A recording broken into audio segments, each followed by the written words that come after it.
नमस्कार। आभास पॉडकास्ट में एक बार फिर से आपका बहुत बहुत स्वागत है। तो आज हम मिलते हैं कल्पेश चौधरी। कल्पेश चौधरी सूरत में रहने वाले एक डायमंड डीलर हैं। 5 महीने के थे तो उन्हें पोलियो हुआ था, लेकिन उसके बाद उनका बचपन जो रहा है, उन्होंने अपनी 10th तक एजुकेशन कंप्लीट की है एक मेन स्ट्रीम स्कूल में। वो इन एक्सेसिबिलिटी की वजह से, डिसेबिलिटी की वजह से अपनी एजुकेशन आगे और नहीं बढ़ा पाए। तो उन्होंने अपने अपने फादर का बिजनेस ज्वाइन किया और फादर के बिजनेस को इतना आगे बढ़ाया कि अब उनका जो जो ईयरली एनुअल टर्नओवर है वो अराउंड 10 to 12 करोड़ है। तो डायमंड डीलिंग उनकी रग रग में बस गई है। वो डायमंड ट्रेडिंग करते हैं, वॉल्यूम ट्रेडिंग करते हैं, और एक छोटा परिवार है, सुखी परिवार है। उनकी वाइफ है, 2 बच्चे हैं, उनके साथ रहते हैं। वो बहुत सारी अलग अलग एक्टिविटीज में भी पार्टिसिपेट करते हैं। ऑनलाइन प्रेजेंस भी बहुत रहती है उनकी। उनके ऑनलाइन सपोर्ट ग्रुप्स हैं, जिसमें वो उन ग्रुप्स में डिसेबल लड़कियों की जो मैरिज रिलेटेड इश्यूज हैं वो उनको सॉल्व करते हैं, या एम्प्लॉयमेंट रिलेटेड जो प्रॉब्लम्स होती हैं वो उनको गाइड करते हैं वहां पर। तो कल्पेश चौधरी बहुत एक्टिव रहते हैं और अपने काम में बहुत माहिर हैं। वो देखकर ही पहचान जाते हैं कि डायमंड कैसा है। तो आइए मिलते हैं कल्पेश चौधरी से। तो नमस्कार कल्पेश जी, आपका बहुत बहुत स्वागत है हमारे पॉडकास्ट में। और बहुत दिनों से इंतजार था आपके आने का। आपसे कब से मैं बात करना चाहती थी और आपके बारे में जानना चाहती थी। बहुत सुना है। और जैसे कि हमारे दर्शक जानते हैं कि सूरत डायमंड्स के लिए बहुत मशहूर है। यहाँ डायमंड बिजनेस। डायमंड और जी। Diamond and textile. Diamond and textiles, हाँ, उसके लिए बहुत मशहूर है। तो हमारे जो आज के मेहमान हैं कल्पेश चौधरी, वो डायमंड डीलर है। सुनकर कितना अच्छा लगता है ना कि डायमंड डीलर। और वैसे भी लेडीज हैं, औरतें हैं, डायमंड का नाम सुनते ही बहुत अट्रैक्ट हो जाती हैं। तो आज हम जानेंगे कल्पेश के बारे में कि कैसे उन्होंने अपना ये बिजनेस सेटअप किया, कैसे वो इसे रन करते हैं, इस बिजनेस में क्या क्या दिक्कतें आती हैं, क्या क्या बेनिफिट्स हैं। सब कुछ जानेंगे उनके बारे में और इस बिजनेस के बारे में। तो कल्पेश जी, सबसे पहले आप हमें अपने बारे में बताइए, अपने बचपन के बारे में, अपना जो आपका कैसा चाइल्डहुड आपका कैसा रहा, आपकी एजुकेशन कैसी रही, किस तरह से आपने डिसेबिलिटी के साथ किस तरह से चीजों को मैनेज किया, आप बताएं प्लीज। मेरा बर्थ गुजरात में हुआ था। पालनपुर सिटी है, जी। नॉर्थ गुजरात में। जी। और बर्थ के अप्रोक्स 5.5 महीने के बाद मुझे फीवर आया था, और फीवर में इंजेक्शन के वजह से पोलियो हुआ अच्छा। था। उसके इंजेक्शन पहले मैं की नॉर्मल वजह था। से? इंजेक्शन की वजह से हाँ, कैसे? उस टाइम पे फीवर में जिसको भी फीवर में इंजेक्शन डॉक्टर देते थे, उसके बाद ये पोलियो होता था। अच्छा। ओके। और हमारे यहाँ गुजरात में 1975 से 1980 में ये बहुत केसेस हुए हैं पोलियो के, जी। जी। मैक्सिमम यही 5 साल में हुए हैं। हम्म। हम्म। उसके बाद एक्सरसाइज बहुत हुआ, और 2 बार ऑपरेशन हुआ। एक बार तो विशाखापट्टनम में हुआ, ओके। लेकिन जो इम्प्रूवमेंट मिलना चाहिए वो नहीं मिला। हम्म। हाँ, पहले जब पोलियो हुआ तब पूरे बॉडी में हुआ था, लेकिन उसके बाद ये एक्सरसाइज वगैरह से लोअर लिम्ब में रह गया। ओके। और स्पाइन स्पाइन भी कर्व होने लगी धीरे धीरे। लेकिन हम्म। इतना अच्छा है कि एक्सरसाइज की वजह से कंट्रोल में है, मतलब मेन तो ओके। ऐसा नहीं कि कोई डेली एक्टिविटी में कोई बड़ा दिक्कत आ रहा है, ऐसा अभी तो नहीं है हम्म। ब्रीदिंग वगैरह में। हम्म। हम्म। क्योंकि सुनने में आता है कि पोलियो होने के बाद कुछ सालों बाद सिम्टम्स वापस आते हैं, पोस्ट पोलियो सिंड्रोम कैसे जिसे कहते हैं हम। तो दोबारा से आते हैं। तो आपको अभी कोई दिक्कत ऐसी नहीं आ रही है? मेन इसमें ये है कि एक्सरसाइज फिजियोथेरापी कंटिन्यू रखना इम्पोर्टेंट है मेन। जी। और हार्ड वर्क तो इतना रहता नहीं है जनरली, हम्म। लेकिन रूटीन में कोई ऐसा इश्यू नहीं है कि अभी 45 एज में कोई इश्यू आ रहा है, ऐसा अभी तो नहीं लग रहा है। ओके। और उसके बाद एजुकेशन मेरा था वो नॉर्मल बच्चों के साथ ही था। स्कूल हमारे नॉर्थ गुजरात में श्री वीर लक्ष्मी विद्या मंदिर, जो सबसे बेस्ट स्कूल जाना जाता है आज की डेट में भी। वहीं पे भी एजुकेशन नॉर्मल बच्चों के साथ ही हुआ था। हम्म। और बीच में मेरा एक्सरसाइज की वजह से एक साल ड्रॉप भी लिया था। सेवन्थ के बाद एट्थ में जाने के पहले एक साल के लिए ड्रॉप लिया था, क्योंकि पूरा दिन एक्सरसाइज रहता था। हम्म। तो उसके हिसाब से हमारे स्कूल में मेन इश्यू वो था कि 5 फ्लोर थे, हम्म। लेकिन लिफ्ट नहीं था। ओ। और हाँ, ग्राउंड फ्लोर पे क्लास हो सके ऐसा सिचुएशन ही नहीं था कि कोई भी क्लास ग्राउंड फ्लोर पे हो सके। तो मेरा जनरली फैमिली में सब पहले से ही बिजनेस में ज्यादा थे। लोग मुझे बोलते भी थे कि तू पढ़ाई कर, ज्यादा पढ़ाई कर, तेरे लिए जॉब के भी अच्छे स्कोप रहेंगे। लेकिन एक दिमाग में था कि जॉब करना ही नहीं है। और उसके बाद टेंथ में जो विशाखापट्टनम ऑपरेशन हुआ, उसमें जो उसके बाद जो सिचुएशन आई, ऐसा आया कि 6 महीना के एक जगह से खिसकना भी हो तो नहीं हो सकता था, ऐसा सिचुएशन था। बहुत हम्म। क्रिटिकल सिचुएशन था वो। हम्म। और क्लास भी था सेकंड या थर्ड फ्लोर पे। तो टेंथ के बाद एजुकेशन नहीं हुआ। बस उसके बाद सोचा कि अब पढ़ाई करनी नहीं है। तो फिर ये डायमंड का और बिजनेस कैसे सेटअप किया आपने? हाँ, डायमंड में पहले तो मैंने जो रफ डायमंड्स होते हैं, जो डायरेक्ट माइंस में आते हैं, माइंस से आते हैं ऑस्ट्रेलिया वगैरह से, और उसको एसॉर्टमेंट वगैरह सीखा। और सीखते सीखते बाद में पॉलिश का डायमंड का भी एसॉर्टमेंट वगैरह सीखा। उसके बाद 2001 में मेरे फादर की डेथ हो गई थी। वो भी डायमंड के बिजनेस में ही थे। हम्म। और तब मैं जॉब करता था। फिर लगा कि अभी जॉब से आगे कुछ बढ़ना है। तो फिर मैंने भी, फिर उसके बाद जिम्मेदारी आने के बाद डायमंड ट्रेडिंग स्टार्ट किया पालनपुर से। पालनपुर में 3 इयर्स जैसा काम किया, 3 to 4 इयर्स। फिर लगा कि यहाँ पे अभी लिमिटेशन थी पालनपुर में, कोई आगे इतना नहीं था कि कुछ ज्यादा काम कर सके। तो मैंने पालनपुर से अहमदाबाद मार्केट, डायमंड मार्केट में जाने के स्टार्ट किया। 2 साल तक मैंने अप डाउन किया ओके। अहमदाबाद के लिए। हाँ। उसके बाद अहमदाबाद में शिफ्ट हो गए थे। अभी अहमदाबाद में भी 4-5 साल काम किया। उसके बाद वहां पे भी एक लिमिटेशन आया था डायमंड में, जो सूरत में स्कोप था वो और कहीं नहीं। लेकिन पहले से फिजिकली डिसेबिलिटी के कारण फैमिली से ही आगे जाने नहीं दे सोचते थे कि दूर जाएंगे तो और कोई इश्यू आएगा, ये सब। लेकिन फिर अहमदाबाद से 2 से 3 साल मैंने अप डाउन किया सूरत के लिए। और अभी 12 ईयर से सूरत में प्रोसेस शिफ्ट हो गए। तो तो अभी ऑफिस आपका 12 ईयर। पूरा पूरा अच्छे सॉरी। से सेटअप हो गया आपका बिजनेस अब? हाँ हाँ, सूरत में ही, हाँ। क्योंकि डायमंड हब है सूरत, यहाँ से आगे कोई स्कोप नहीं है अभी। हम्म। जो भी करना है करना है। ओके, तो आपने जैसे अब मतलब एक तरह से आपका कहने का मतलब है कि आपने अपने फादर का बिजनेस टेक ओवर करके उसको इसमें ऐसा कोई पर्टिकुलर बिजनेस ऐसा था कि पार्लर में बहुत लिमिट था।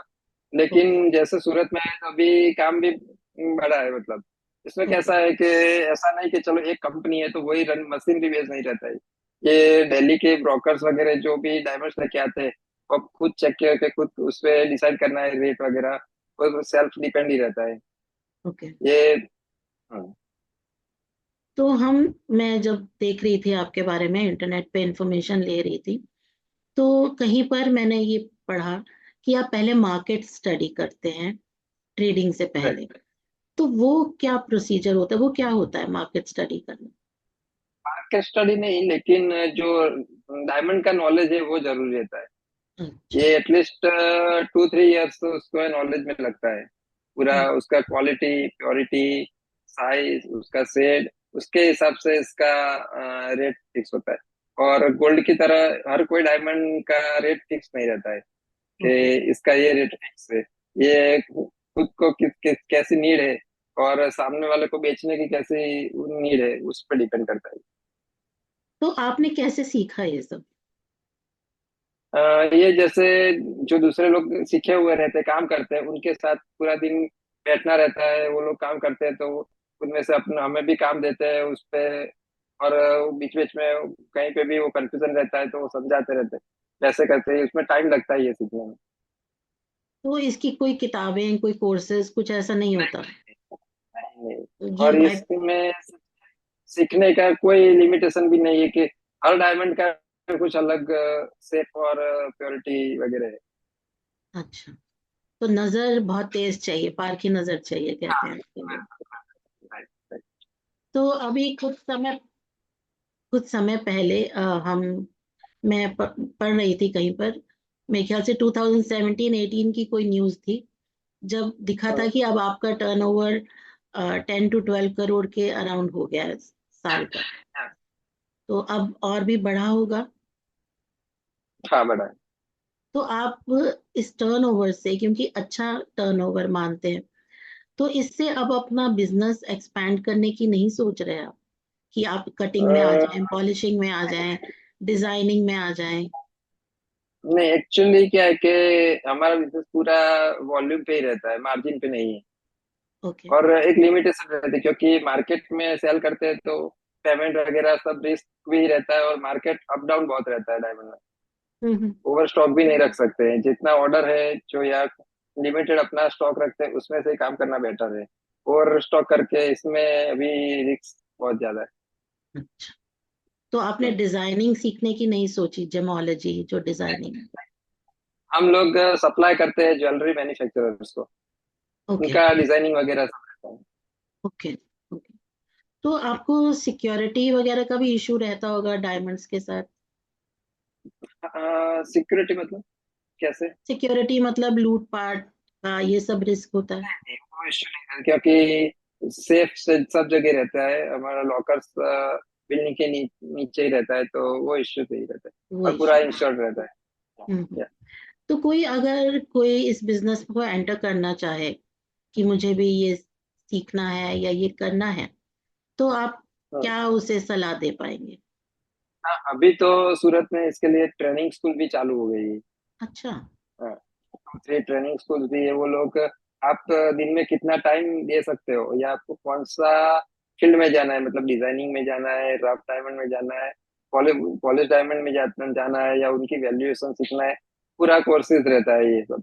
और ये सब प्रोफेशनल कोर्सेज है। उनमें जो लोग मतलब हाथ पे काम कर रहे हैं और पूरा दिन बैठ सकते हैं, मतलब आधा दिन भी, तो उनके लिए इससे अच्छा बेटर कोई नहीं है।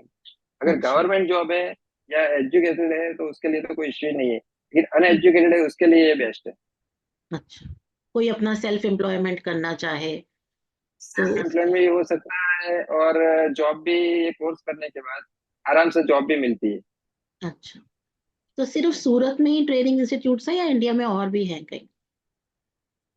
बॉम्बे में है, लेकिन सूरत सीखने ज्यादा बेटर है क्योंकि बॉम्बे में एकदम हायर लेवल का है, उसकी फीस भी हाई है और एकदम प्रोफेशनल है। सूरत में क्या है कि जिसका एजुकेशन कम है, मतलब उनके हम्म। लिए सूरत बेटर है, अच्छा। और स्कोप भी ज्यादा है इधर। अच्छा, तो अगर किसी को डिसेबिलिटी है, लोकोमोटर डिसेबिलिटी है या किसी भी तरह की डिसेबिलिटी है, तो वो ये फील्ड एंटर कर पाएंगे आराम से? Sure sure sure sure. और हम्म, एजुकेशन अगर उनका कम है तो ये फील्ड में आना ही चाहिए। आना चाहिए। अच्छा, क्योंकि क्योंकि प्रॉफिटेबल बाद है में ये। पूरा, हाँ जॉब भी है तो पूरा रिवॉल्विंग चेयर में या व्हीलचेयर में बैठ के पूरा काम कर सकते हो, इसमें कोई इश्यू नहीं। अच्छा, तो कोई भी आ सकता है इस फील्ड में, एंटर कर सकता है। लेकिन चैलेंजेस भी आते होंगे, कई बार मुश्किलें आती होंगी इसमें ये काम अम्म, करते वक्त, तो किस तरह की मुश्किलें आपको आती हैं? हाँ मेन तो मार्केटिंग का इश्यू ज्यादा रहता है। अच्छा, किस तरह का? मतलब जो मार्केटिंग सेल्फ करना चाहते हैं वो नहीं कर पाते, जो भी लिमिटेड क्लाइंट में काम करते हैं वही करना पड़ता है। अच्छा, तो वो जो चैलेंजेस हैं, वो सिर्फ आपको फेस करने पड़ते हैं या सबके साथ ऐसा है? डिसेबिलिटी के हिसाब से थोड़ा ज्यादा होता है। डिसेबिलिटी के साथ, क्योंकि आना जाना वो सब दिक्कत होती है उसमें। अच्छा। और बेनिफिशियल तो आपने बताया कि अच्छा प्रॉफिट मेकिंग हो जाता है। प्रॉफिट मेकिंग मार्जिन कम है, लेकिन वॉल्यूम पे काम करना है। अगर सिक्योर काम करना है सेफ साइड, हम्म। तो वॉल्यूम पे ही काम करना पड़ता है। अच्छा, वॉल्यूम पे काम करना। ओके। तो 2015 में आप मिस्टर व्हीलचेयर रहे, आपने? उसके मैंने पार्टिसिपेट किया था, मैं व्हीलचेयर। पार्टिसिपेट किया, अच्छा मिस्टर व्हीलचेयर नहीं रहे, तो पार्टिसिपेट किया था। तो ऐसा करने का कैसे आपके दिमाग में आया कि मुझे ये करना शुरू है? से हाँ, ऐसी कोई भी एक्टिविटीज रहती है, जैसे व्हीलचेयर मैराथन है, हम्म। व्हीलचेयर में बैठ के नवरात्रि है, सब अच्छा। में कुछ ना कुछ पार्टिसिपेट करना अच्छा लगता है, एक्टिव रहना अच्छा, मतलब। एक्टिव रहना अच्छा। हाँ मैं, हाँ, यहाँ से बॉम्बे भी व्हीलचेयर मैराथन में पार्टिसिपेट करने के लिए मैं जाता था। अच्छा, जो जो टाटा का मैराथन होता है। अच्छा, तो आपने और इस साल भी पार्टिसिपेट किया था उसमें? नहीं, ये साल नहीं किया है। अच्छा, अभी आई थिंक 3 इयर्स से तो नहीं किया है। ठीक है से। तो आपकी एक बहुत बहुत चार्मिंग आपकी वाइफ है दीपाली, और दो प्यारे प्यारे बच्चे हैं। तो दीपाली को तो आप गिफ्ट्स में डायमंड्स ही देते होंगे तब। नहीं नहीं, ऐसा नहीं होता है। हम्म। तो उनसे आप कैसे मिले, कहाँ मिले? हाँ, वो 2003 में हम्म। हम साथ में पालनपुर ही था, पालनपुर से हम अहमदाबाद, एक एनजीओ है blind people association, okay. BPA, वहाँ पे, वो बहुत बड़ी संस्था है। मैं और मेरे हम्म। फ्रेंड गए थे वहाँ पे। सभी जैसे डिसेबल लोग रहते हैं, उनका बायोडेटास की फाइल्स रहती है। हम्म। वहाँ पे हमने सब बायोडेटास देखे थे, और हम्म। फिर उनके फैमिली का कांटेक्ट किया था। हम्म। और उनके उनका घर अहमदाबाद से 15 किलोमीटर ही दूर था। हम्म। तो फिर हमारा मीटिंग हुआ, और फिर दोनों फैमिली को भी मैं एग्री थे, तो मिलने के बाद अप्रोक्स 6 महीने के बाद हमारी शादी हुई थी। अच्छा, हम्म। तो आप दोनों व्हीलचेयर यूजर्स हैं, तो उस वजह से कुछ इश्यूज आते हैं घर में, कुछ प्रॉब्लम्स आती हैं, या सब एडजस्टमेंट हो चुका है अब तक? बड़ा इश्यू तो नहीं रहता है, लेकिन जनरली फैमिली का भी सपोर्ट अच्छा है, हम्म। मम्मी साथ में है, तो हम्म। बहुत, वो कोई इश्यू नहीं है, बड़ा इश्यू नहीं है जनरली। हम्म। एक बार वो हुआ कि उसको स्पाइनल ऑपरेशन हुआ था, अच्छा। मैरिज के पहले भी पूरा स्पाइनल कॉर्ड का ऑपरेशन किया हुआ था। हम्म। तो उसके रोड्स थे वो ब्रेक हुए थे अच्छा। उसके बाद। हाँ, अच्छा। तो भी अहमदाबाद जो डॉक्टर ने सर्जरी किया था, उनको भी दिखाया, और लेकिन ये बहुत टाइम से पहले पुरानी टेक्नोलॉजी से हुए थे। तो हम्म। अभी 4 साल पहले ही पूरा सर्जरी फिर से हुआ, वो हमारे लिए टाइम बहुत क्रिटिकल था। वो अच्छा। सर्जरी अप्रोक्स 8 साढ़े 8 घंटे चली थी, अच्छा। और पूरा पूरा इम्प्लांट अभी नया हुआ, स्क्रू बेस पूरा नया हुआ अभी। ओके। तो उस टाइम पे वो अप्रोक्स 6 महीने जैसे बेड बेड रेस्ट भी था। हम्म। लेकिन अभी घर के अंदर रूटीन आ गया पूरा। हम्म। हमारे लिए वो सर्जरी बहुत सक्सेसफुल और बच्चों के साथ कैसा? है। बच, कितने बड़े आपके बच्चे हैं? बच्चा, मेरा बड़ा बच्चा था 17 इयर्स का। वो अच्छा। जैन मॉन्क अगर आपको आइडिया हो तो, वो अभी दीक्षा हुआ उनका लास्ट ईयर। अभी अच्छा। वो घर पे नहीं आते। हाँ, अच्छा। वो बहुत ही हमने भी उनको परमिशन दिया, और अभी वो जैन मॉन्क है। अच्छा, और जो चाइल्ड मॉम। सेकंड है, हाँ, और सेकंड है जो अभी हॉस्टल में पढ़ रहा है, 9th में है। अच्छा। अच्छा, तो वो क्या करना चाहते हैं अब बच्चे आगे फ्यूचर में? उनके लिए आपने प्लान क्या किया है? जो बड़ा बच्चा है वो तो अभी जैन मॉन्क है, वो तो अभी घर आएंगे ही नहीं। अच्छा। हमें मिलने अच्छा। जाना है तो जा सकते हैं। हाँ। अच्छा। अच्छा। और सेकंड है, उसका तो अभी तो स्टडी चल रहा है, उसके बाद हम्म। ही क्लियर होगा। अच्छा, वो आपका बिजनेस ज्वाइन करेगा या नहीं करेगा? नहीं, स्टडी अगर स्टडी करते हैं तो सबसे बेस्ट स्टडी है। हाँ। हाँ, नहीं, स्टडीज के बाद भी बिजनेस ज्वाइन करा अगर किया जाए तो वो बिजनेस और अच्छा हो जाता है। हाँ, राइट राइट। क्योंकि आजकल के अभी तो focus, नए बिजनेस हम्म, मॉडल्स हैं, या जो भी नए तरीके हैं मैनेजमेंट के, वो बच्चे और अच्छा बता सकते हैं। हाँ, और एजुकेशन जरूरी है अभी, पहले तो जी, बहुत कोई जरूरी है। भी बिजनेस का। हाँ, पहले डायमंड में ऐसे था कि जो एजुकेटेड वो थे, वो डायमंड में नहीं चलते थे। हम्म। ये तो है। ये अभी तो है। ऐसा, हाँ, अभी हम्म, ऐसा नहीं है। अभी कोई भी फील्ड में जाइए, एजुकेशन पहले चाहिए आपका। वो तो है। वो तो बहुत जरूरी है एजुकेशन। तो आपने अभी और क्या सोचा है अपने फ्यूचर प्लान्स के बारे में, कि आप क्या आगे बढ़ाना चाहते हैं, या इसी तरह चलेगा, या कुछ किसी ज्यादा और नहीं चाहता शहर में सिर्फ यहीं पर हूँ। ही रहना चाहते हैं? अभी 45 की एज हुई, अभी जो भी है इसमें आराम से बाकी के लाइफ निकालनी, भागम भागी नहीं करनी। भागम भाग नहीं करना। तो आप दिन भर में जैसे अपना, आपका रूटीन क्या रहता है? कैसे आप काम पे जाते हैं? कितना टाइम रहते हैं? अप्रोक्स 9 से 10 बजे में मैं ऑफिस पहुंचता हूँ। मेरा 4 व्हील एक्टिवा है, उस पे ऑफिस पे आता हूँ। अच्छा। और पार्किंग से लिफ्ट है, सेकंड फ्लोर पे ऑफिस है। और यहाँ पे यू व्हील चेयर यूज करने की जरूरत नहीं पड़ती मुझे ऑफिस में, लिफ्ट के अच्छा। बाजू में ही ऑफिस है। अच्छा। बाकी कहीं पे भी जाना है तो मैं व्हील चेयर ही यूज कर लेके ही जाता ओके। ओके। तो उसके हूँ। बाद शाम को फिर आप घर आते हैं? हाँ, 7 7 o'clock। लंच भी ऑफिस पे ही होता है। हाँ। तो और पूरा दिन स्coliosis बेल्ट पहनता हूँ मैं। अच्छा, स्coliosis के लिए बेल्ट।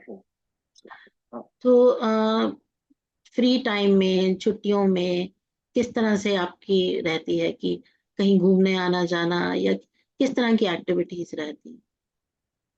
पहले तो ऐसा था कि संडे को भी कुछ ना कुछ तो वर्क रहता है, कोई सोशल वर्क रहता है, क्योंकि मेरा डिसेबल लोगों से ग्रुप बहुत है। हम्म।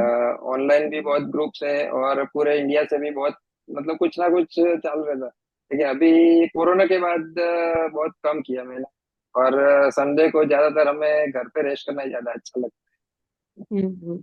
तो जो आप बता रहे हैं डिसेबल के ग्रुप्स हैं, किस तरह के ग्रुप्स हैं? सपोर्ट नेटवर्क्स हैं, क्या है वो? है। हाँ, मेरा ग्रुप जो है GGDA, global group for differently abled. Okay. उसमें हम लोग व्हाट्सएप पे 300+ पर्सन जुड़े हुए हैं। हम्म। और हमारा ग्रुप फेसबुक पे, उसमें 4000+ डिसेबल पर्सन है। ओके। में मेन तो यही होता है कि कुछ भी, जैसे कोई भी गवर्नमेंट का जॉब आया, प्राइवेट जॉब आया, या कुछ भी डिसेबल की इंफॉर्मेशन है तो वो शेयर होती है। हम्म। और डिसेबल में मेन इश्यू ये है कि गर्ल्स के लिए, कि उनके मैरिज के लिए बहुत इश्यू हाँ। है। जी। स्पेशली उनके फैमिली कन्विंस है, जो व्हीलचेयर यूजर गर्ल है उसके साथ जो व्हीलचेयर यूजर बॉय है, तो बॉय के फैमिली वाले ऐसा बोलते हैं कि दोनों व्हीलचेयर में है तो कैसे सरवाइव करेंगे। और व्हीलचेयर यूजर गर्ल है और बॉय को अगर डिसेबिलिटी कम है तो बॉय ये बोलता है कि मैं व्हीलचेयर यूजर से क्यों मैरिज हम्म। करूं, मेरी डिसेबिलिटी तो कम है। जी। ये इश्यू बहुत है। तो कई बार कोई भी फैमिली से बात करना है, किसी को कन्विंस करना है, तो ये भी करते हैं हम, एक दूसरे को हेल्प करने के लिए। हम्म। और और इसमें ये 10 साल में, हाँ। आप एम्प्लॉयमेंट वगैरह के बारे में भी हेल्प करते हैं लोगों की? हाँ, जो भी हमें इंफॉर्मेशन किसी को चाहिए, तो अगर ग्रुप में है तो कोई भी एक दूसरे को, जैसे कोई कुछ इंफॉर्मेशन ऐसा होता है कि जैसे मुझे पता नहीं, किसी और को पता है, तो वो लोग बता देते हैं। ऐसा है, पर्टिकुलर ऐसा नहीं कि कोई। हाँ, लेकिन कनेक्टेड रहते हैं पूरे इंडिया से सब इसमें। हम्म। तो ये एक तरह से सोशल नेटवर्किंग भी हो जाती है और एक दूसरे की हाँ, मदद भी हो जाती है। Right right right. और एक दूसरे को जानते भी है इससे। कोई अच्छा। भी, जैसे कोई दूसरे सिटी में से कभी हम वहां गए, तो जैसे अपने को लगता है कि यहाँ कोई अपना पहचान वाला है। हम्म। तो आप मिल लेते हैं उनसे फिर जाकर? और ये 10 15 साल में तो चेंजेस भी बहुत आए अभी। डिसेबल लोग गवर्नमेंट जॉब में भी बहुत आए हैं और जी। अवेयरनेस भी बहुत आए हैं। जी। तो जो गुजरात 20 साल पहले में, की, टोटल गुजरात में एक्सेसिबिलिटी है या एम्प्लॉयमेंट अपॉर्चुनिटीज हैं, पहले से बेटर हुई हैं? एक्सेसिबिलिटी में अभी भी बहुत कम है। वो कम है? इश्यू तो है ही, अच्छा। बहुत। वो इश्यू, हम्म। हेल्प मिल जाती है पब्लिक की, लेकिन जो एक्सेसिबिलिटी होनी चाहिए वो नहीं है। जैसे दो स्टेयर्स है तो कोई भी व्हीलचेयर उठाने के लिए मिल जाए, लेकिन वहां पे जो रैंप होना चाहिए वो समझ नहीं है अभी तक। नहीं, हम्म। इसका मतलब अभी प्रॉपर अवेयरनेस नहीं है? नहीं है, नहीं, वो तो नहीं नहीं। तो हम सुनते हैं कि गुजरात तो बहुत डेवलप्ड स्टेट है, वहाँ सब कुछ है, सब बेटर है, सफाई और ये सब, तो एक्सेसिबिलिटी भी बहुत जरूरी है, हाँ, होना जरूरी है। वो जरूरी है, वो अवेयरनेस नहीं है अभी भी। हम्म। राइट। तो आप कुछ गुजरात में अभी ऐसे कुछ नया जो भी एक्टिविज्म? कंस्ट्रक्शन हो रहा है। जी। सॉरी। नहीं, कुछ नया जो एक्टिविज्म? भी कंस- नया जो भी कंस्ट्रक्शन हो रहा है जैसे गवर्नमेंट का, वो हाँ। वहां पे एक्सेसिबिलिटी में, जैसे अभी अहमदाबाद में मेट्रो चालू हुआ, तो वहां अच्छा। पे फुल्ली एक्सेसिबल। हाँ, अच्छा। सूरत में भी अभी मेट्रो का काम चालू है, वो भी हम्म। 25 तक तो हो जाएगा। हम्म। तो उसमें भी पूरा वो लोग करते हैं। और वर्ल्ड का जो अभी सबसे बड़ा बिजनेस अब बना, सूरत डायमंड गुड्स। अच्छा। हाँ, वो भी पूरा एक्सेसिबल है। ओके। ओके। हाँ, ये तो अच्छा है, अगर चेंजेस आ रही हैं धीरे धीरे, राइट। तो बहुत बहुत अच्छी बात है। तो आप एक्टिविज्म भी करते हैं, कुछ एडवोकेसी, इन लोगों को बताना कि एक्सेसिबल होना चाहिए, या नहीं आप उसमें राइट। पार्टिसिपेट करते हैं उन चीजों हाँ, में? मैं तो सबसे मेन तो रिक्वेस्ट यही करता कि जो गवर्नमेंट ने सुगम्य भारत ऐप है, उसमें हम्म। आप जो भी जगह गवर्नमेंट बैंक है या प्राइवेट बैंक है, कोई भी ऐसा कोई भी जगह है, वहाँ पे एक्सेसिबिलिटी, आप वहीं से उसका डिटेल डाल के वहीं से आप लाइव फोटो खींच के आप अपलोड कर सकते हैं, और जी। उसमें रिस्पॉन्स मिलता ही है। जी। वो बहुत खुश हो। जरूरी है, बहुत जरूरी है। क्योंकि जब तक एक्सेसिबिलिटी नहीं होगी एम्प्लॉयमेंट का, एजुकेशन का, वो प्रॉब्लम रहेगा, वो दिक्कत राइट रहेगी। राइट। हाँ जी, हाँ जी। तो ठीक है कल्पेश जी, आपका बहुत बहुत धन्यवाद। आपने बहुत अच्छी इंफॉर्मेशन दी है। और जिसको भी ट्रेडिंग करनी है डायमंड में, वो आराम से एंटर कर सकते हैं। और अगर आपसे कोई सलाह लेना चाहे तो भी आप। सूरत में किसी भी डायमंड के बारे में अगर किसी को भी कुछ भी इंफॉर्मेशन चाहिए तो मुझे कॉन्टेक्ट। जी। Thank you so much.